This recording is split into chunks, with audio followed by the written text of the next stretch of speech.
Hello, and welcome to Indy Talks, the monthly interview show brought to you by the Hudson Independent, the most trusted source of local news in the river towns. I'm Barrett Seaman, and my guest today is Mimi Rocah, the newly installed Westchester District Attorney, who has a famed career with the Justice Department in the Southern District of New York, where she served in several positions, and for a while was running their office here in Westchester County. So she's familiar with Westchester. Resident of Scarsdale, I believe, is that right? Yes. So welcome, and you set out when you had your swearing-in ceremony with a very ambitious agenda. It seemed an awful lot of things that you plan to do. But let me start out with the mandate that the governor issued last summer after George Floyd's death, where he asked every police department in the state to undergo a kind of self-examination and to come up with a report by this coming April. So many of these departments are well into this process. I know here in Tarrytown, they've just issued a draft report with a number of recommendations on what should be done. What is your impression? Have you been auditing these in any way, these reform efforts? And what's your sense of how it's going? And is there a kind of common ground that's coming out of them? Well, thanks for having me. First of all, great to be here. I think first time talking with you in my official capacity, not in campaign mode. And you know, this is a great place to start because this is obviously hugely important. So a couple of things. I was fortunate enough to have my transition team, which, you know, we had a pretty extended transition period, headed by Zachary Carter and Leroy Frazier, two kind of legendary veteran law enforcement Westchester residents that we're lucky to have. And they headed my transition team. Leroy Frazier also is the head of the Police Reform Commission efforts for the county. He's one of the co-heads with Mayo Bartlett. So there was some very nice overlap there. And so while, you know, I have not sort of officially, certainly as a candidate, and even now as DA, I mean, we are not, I have not personally been part of those meetings, nor do I think it really is my role to. The DA's office, both before I took office and now, have had someone from the office in each branch, each different local area assigned to kind of, you know, be part of the discussions with the police departments. The reports are starting to come in. I've been hearing generally, you know, about it from the chairs of the overall commission.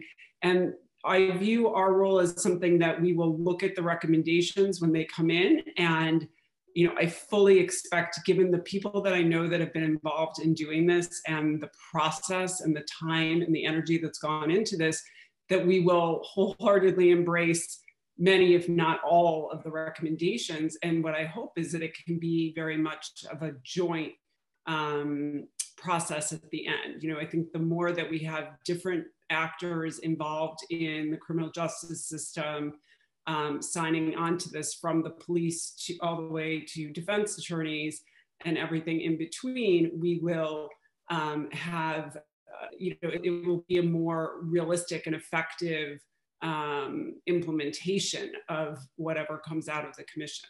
Right.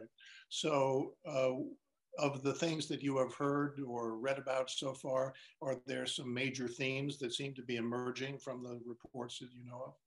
Well, I don't, you know, I don't want to speak for them because I really respect the process, but, you know, I know that some of the things about it are being discussed nationally and that we're all hearing about. You know, when is it appropriate for police to respond versus mental health professionals? You know, what kind of response training do police have? I mean, obviously training of all different sorts is going to be a big focus. And, you know, just to bring it back to my office, because, you know, I tell the police and law enforcement that we work with that, of course, we have high expectations for them and ethical standards and all that. But I don't expect anything of law enforcement that I don't expect of me, myself and the attorneys in my office. And my focus, because I think that it is obviously even more relevant to my job is to make sure that we are following, that we make clear to our attorneys the highest ethical guidelines. There is a lot of power that a prosecutor has both before and after the charging of a case. And we have to make sure that's being exercised in the most careful, most unbiased, and most ethical way. And I will tell you that the attorneys in the office are excellent. And I think, I am been so impressed by them. But I also know that the role in our thinking about prosecution has evolved over the years. And I want to make sure that we're bringing, the most current and broadest viewpoints to the office in our training. So that's a big part of my focus. It has been from day one, as I make clear to them and that I want our community to know about. Right. You did set some pretty high standards in terms of what you expect ethically, morally, from police departments in your own office. It leaves the impression that they haven't been so very high, at least on across the board. And we know of a couple of police departments around the county, Mount Vernon in particular, where there are some problems and a lot of community backlash against the department. So what is your sense of the morale of departments like Mount Vernon? Well, look, Mount Vernon has a relatively new police commissioner. It has a new internal affairs commissioner. I am already in frequent contact with them and have a series of meetings with them. We're going to make progress there. And it's not just going to be my office, it's going to come from within the department is my expectation, and from this new leadership, as well as, I think a mayor who's really committed to making changes. So it's important what we say, it's important what rules and guidelines and trainings we do. But at the end of the day, it does come down to culture. And, I think a lot goes into that sort of culture pot, if you will. Mm-hmm. Police shootings are obviously a big subject nationally, certainly were this past summer. And there was one case here in the county in New Rochelle with Kamal Flowers. Is that one of the cases that you would want to revisit? Because as I recall, Letitia James declined to prosecute in that case. Is that something you're going to look at again? I think what I said, that, where warranted, we will look at all past police shootings that have been not, where there was not a prosecution, a grand jury voted to charge someone. I would be negligent, I think, in my job if I didn't at least review grand jury transcript for a recent police shooting. So that is something that we're in the process of doing. That shouldn't, I don't think, raise expectations of any changes. I sitting here right now, don't have any reason to believe that, but I will, of course, because I'm taking over at a time when the case was already, submitted to the grand jury. Of course, we want to educate ourselves on that and take a look at it. Mm-hmm. Okay. You also mentioned in your swearing-in ceremony speech cold cases, and taking a look at the cold cases. How many cold cases are there in Westchester County that you'd be looking at? That's a great question. And one of my frustrations, you can ask people on my staff, is I really like data and numbers, and I keep asking for it. We're working on that too. That was actually begun under my predecessor to implement a better case management system. And we literally, as we speak, are working to get that over the finish line, to actually implement it. It's been a couple of years in the making, and it's time we get it up and running. So I don't know exactly how many cold cases there are, but there are too many is the short answer. And we did, one of the things on my agenda that I laid out that we've already done is we've established our cold case, we call it a unit, a bureau, but it's a person. It's a very experienced prosecutor who we took out of her previous role. She is excited to be solely focused on this work. My chief investigator that I brought in, Dan McKenna, who was the former head of the White Plains FBI office, essentially, who has years of experience of investigating cases, not only as an FBI agent and supervisor, but working with, different task forces, local, state, and federal, obviously, which is exactly what you need for cold cases. You need a sort of multi-prong approach. It isn't, you're going to need to bring in, especially when you're looking at, obviously old cases, you're going to have to look at them with a new eye, but bring in different expertise and different jurisdictions often. And so Dan McKenna is really committed to this. He's already working with the prosecutor, focusing on detectives across the county who have cases like this and who are interested. So, this is up and running. This is one of the things that we knew we could get off the ground quickly. And I think there are some things we will need to ask for time for, but there are some things we could do quickly, and this is one of them. So it's going, and I really, really hope that we can bring peace to some families that haven't had it before, haven't had it yet. Prosecutors are there obviously to charge cases, solve crimes, bring justice to victims, but we are not there to win at all costs. And while I, really was sort of taught that and believed that early, from day one of my career as a federal prosecutor, I think it is not necessarily something that every prosecutor has had the benefit of sort of hearing and being guided in. So that's more theoretical than systematic, but it's something that I really am impressing upon them every day, all day, and have probably spoken about more than any single thing, about our obligations, not being just as, it's not an equal system. It's not defense attorneys versus prosecutors. It is prosecutors as looking out to do justice and do the public good. And then we also are talking about systems as basic as, how we take a case in the DA's office. Right now, cases are taken in, depending on the type of case, where some go to a prosecutor and stay with the prosecutor the whole time, and we call that a vertical prosecution. Some come in and get passed from one prosecutor to another until they, sort of end up with someone that then takes it to trial. I don't think, for the most part, that's a great system of prosecution, because it doesn't encourage ownership of the case. It doesn't encourage you to own what mistakes you might make, or discover in the investigation.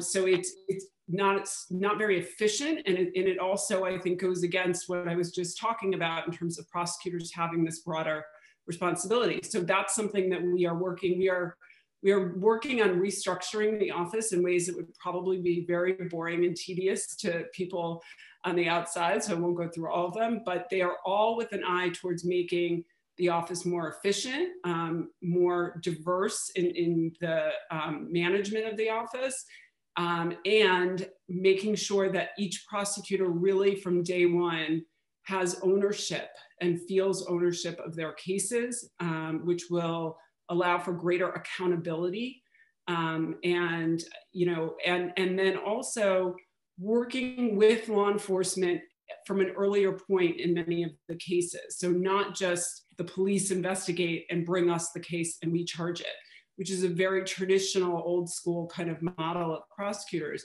Police and prosecutors should be partners where possible. It's not always possible, but where possible earlier on, so that prosecutors can guide the police, not telling them what to do, but guiding them so that we know that decisions are being made according, they're not lawyers. They shouldn't be expected to know the intricacies of the law in the way that we do. And so it's our job to guide them and their job to guide us in doing the investigations.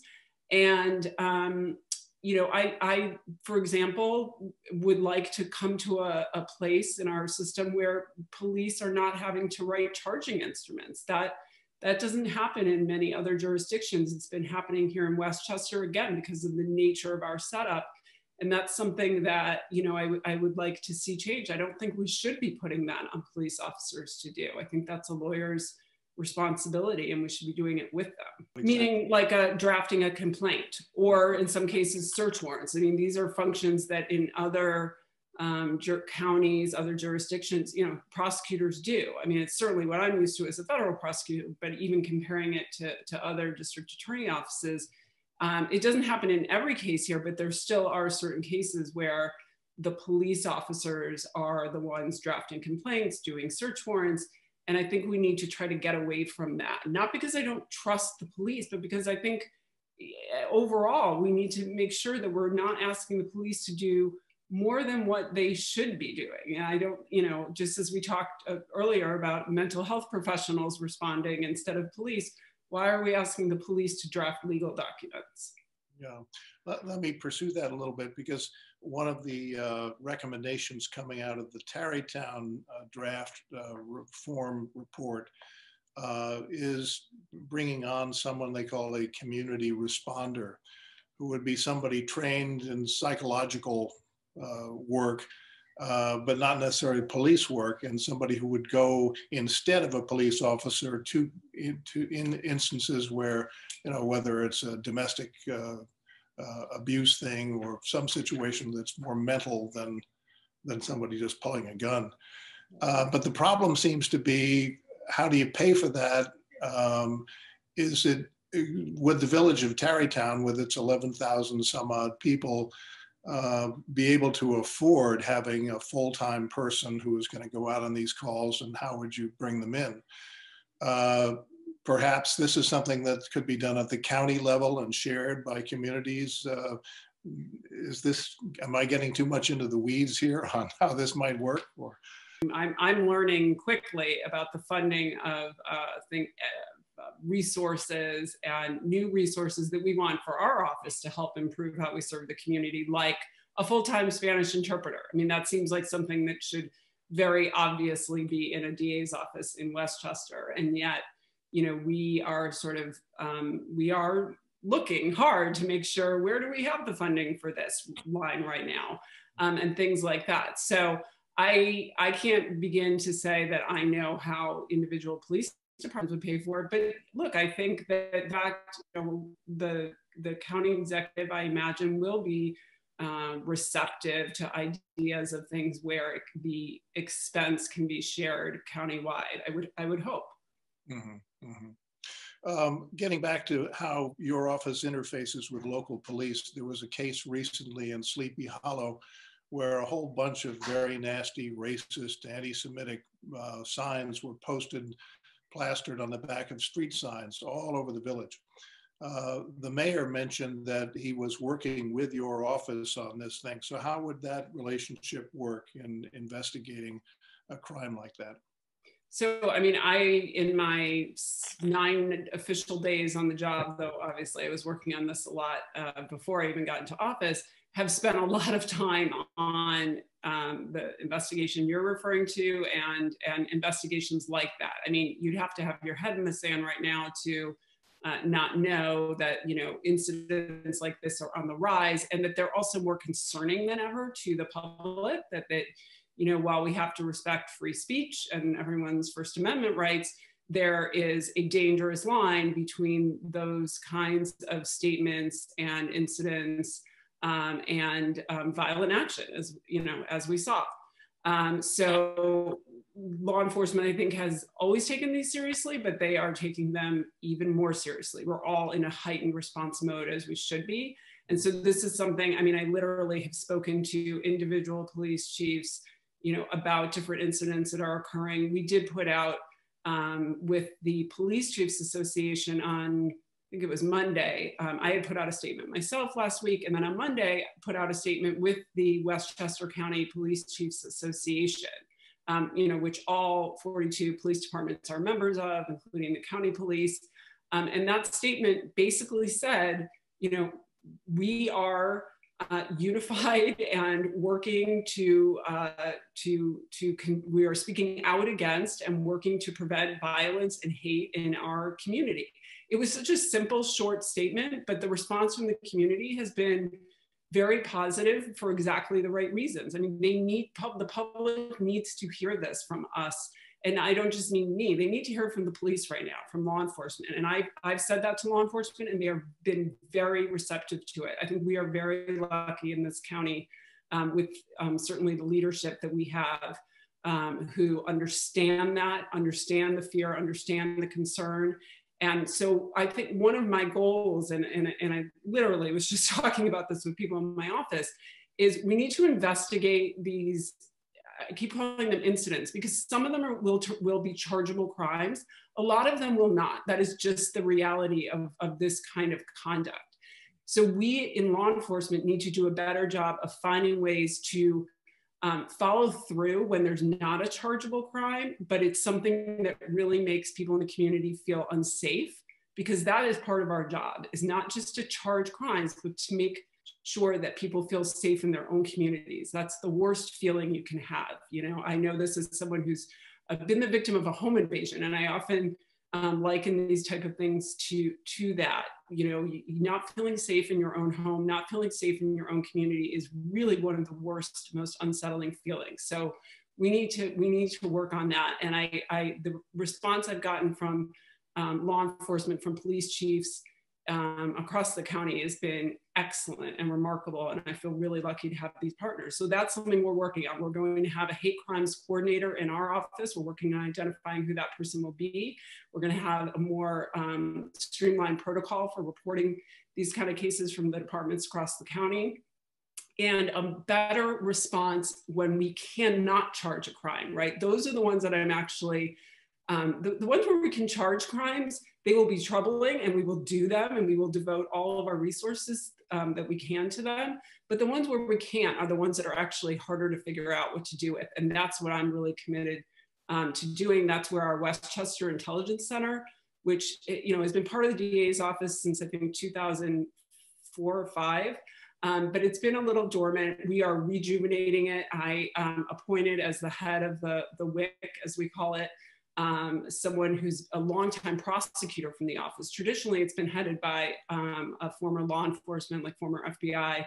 I actually am putting a senior seasoned prosecutor in charge of it, because I want the WIC and its analysts who work there to be more of a tool for prosecutors in office, as well as police departments, to do real investigations. So when we have an incident like stickers being put up, that are full of hateful and arguably threatening messages or intimidating messages, what do we know about that group? Who are their identifiable members? And obviously within the bounds of the law, what kind of social media traffic can we be tracking? What coordination are we doing with federal authorities, with the Joint Terrorism Task Force, which is very active here in this area? We're looking to put a office investigator to be embedded in the JTTF, which I think will be, as we are on some other FBI task forces, I think this is an important one right now. So that's a long-winded answer to your question. The specific incidents that you're talking about, we are literally been focused on in the past couple of days.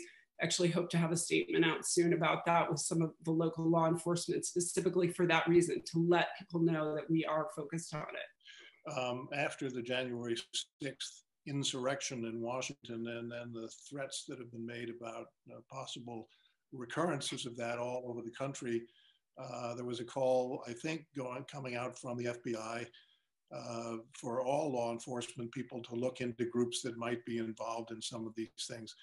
Is this a big issue in Westchester? I know that New York City has identified certain people, but is that something you're working on here?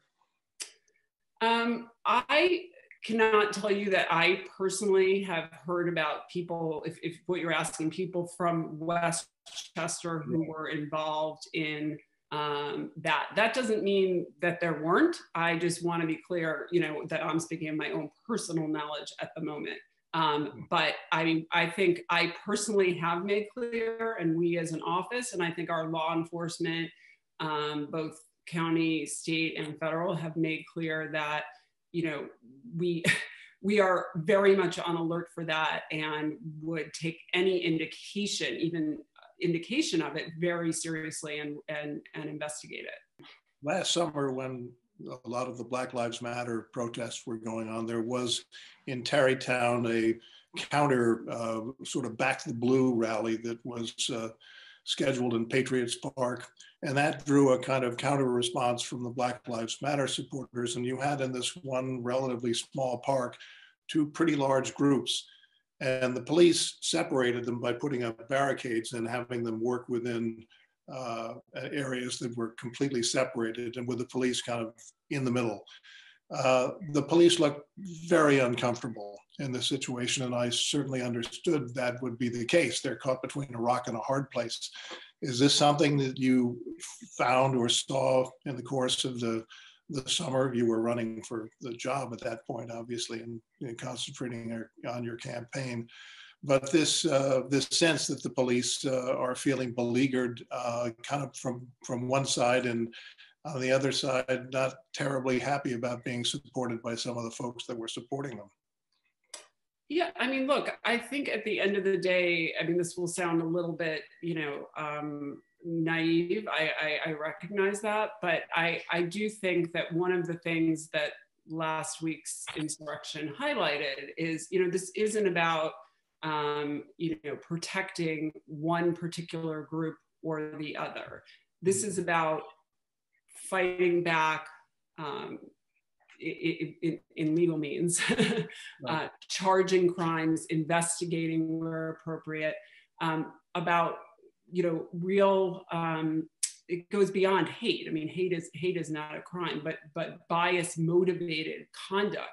And we saw the most extreme of that, last Wednesday, and the people who were killed were, police officers. So, I mean, I think that if anything, just kind of highlights this idea that it isn't about, are we anti-police or pro-police? Are we pro-Black Lives Matter? Or do we condemn anti-Semitism or not? It's, we condemn people who are targeting other people because of their race, their background, their gender identity, or their politics. And that, I think that did become a little more clear and unifying, I think, in a way last week, and will increasingly so.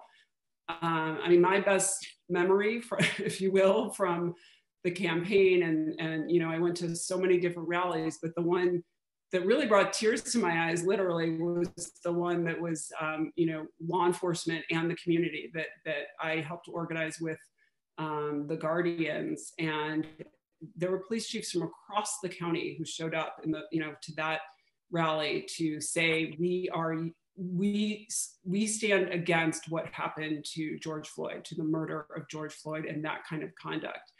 And again, symbolic, but important. Right.